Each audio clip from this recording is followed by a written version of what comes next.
इस संदर्भ में एक कहानी संभवतः आपने सुनी होगी या ना सुनी हो, तो मैं आपको थोड़ा सा सुनाना चाहूंगा। इसको मैंने वक्तमाल की कथा में श्रवण किया था, और वो कथा ये है कि एक गोवर्धन नाम का एक डाकू था, और वह गोवर्धन नाम का डाकू एक बार संयोग से डकैती के लिए कहीं जा रहा था, पर बीच में किसी मंदिर में उसने देखा कि वहां ठाकुर जी का वर्णन हो रहा था, और ठाकुर जी के बारे में बताया जा रहा था कि उनके पास में इतनी सुख थी, समृद्धि थी, सोने के, चांदी के और विभिन्न मणि माणिकों के। नंदनंदन भगवान श्याम सुंदर ने आभूषण धारण किए हुए, वैजंती की माला है, सोने की माला है, सोने का मुकुट है, अत्यंत आभूषण। तो वो जो डाकू था वो पंडित जी की कथा में सुनने लगा।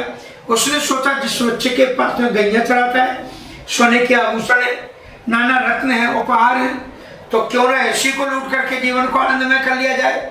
कथा समाप्त हो जाने के बाद में वो पंडित जी से स्पेशली मिला, और पंडित जी से मिलकर के उसने पूछा कि महाराज, जिस श्याम सुंदर जिन कृष्ण का आपने वर्णन किया, जिन वाक्य बिहारी जी का आपने वर्णन किया, वो कहाँ रहते हैं?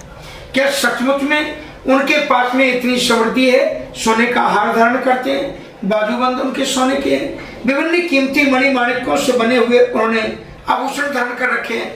तो पंडित जी ने बड़ी सहजता में उसे भक्त समझा और कहा कि हाँ, वृंदावन चले जाओ, बिहारी जी वहां रहते हैं, और बिल्कुल आपको इसी दिव्य रूप के साथ में वो मिलेंगे। और फिर वो गोवर्धन वृंदावन में बिहारी जी के पास में, और वहां आने के बाद में उसने ठाकुर जी को पुकारा, और ठाकुर जी उसकी भक्ति और श्रद्धा के कारण एकदम प्रकट हो गए हैं, और भगवान का दर्शन करने के बाद में उस गोवर्धन डाकू की प्रवृत्ति एकदम बदल गई। ठाकुर जी प्रसन्न हुए, और वो ठाकुर जी ने प्रसन्न होकर के कहा, बताओ तुम्हें क्या चाहिए?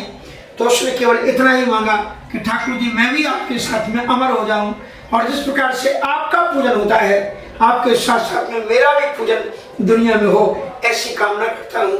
तो भगवान श्री कृष्ण जी ने कहा, दीपावली में मेरा पूजन होगा, तो कोई बात नहीं, दीपावली के दूसरे दिन गोवर्धन का पूजन जो होगा उसमें तुम्हारा पूजन होगा। इसलिए आप कभी देखते होंगे कि जो गोवर्धन बनाए जाते हैं उनमें मूछ भी होती है, और उनका स्वरूप तिगड़ा होता है।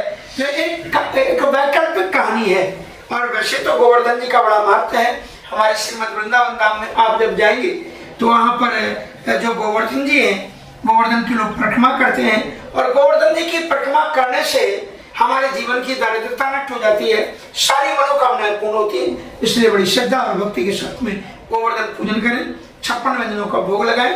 आपकी जो सामर्थ्य हो, ठाकुर जी कभी नहीं कहते कि आप सामर्थ्य से बाहर कुछ करो, जो आपकी सामर्थ्य है, सामर्थ्य के साथ में श्रद्धा और भक्ति के साथ में गोवर्धन जी को दीपक जलाएं, भोग लगाएं, आरती करें, परिक्रमा करें, और जीवन को धन्य करें। जय श्री कृष्ण।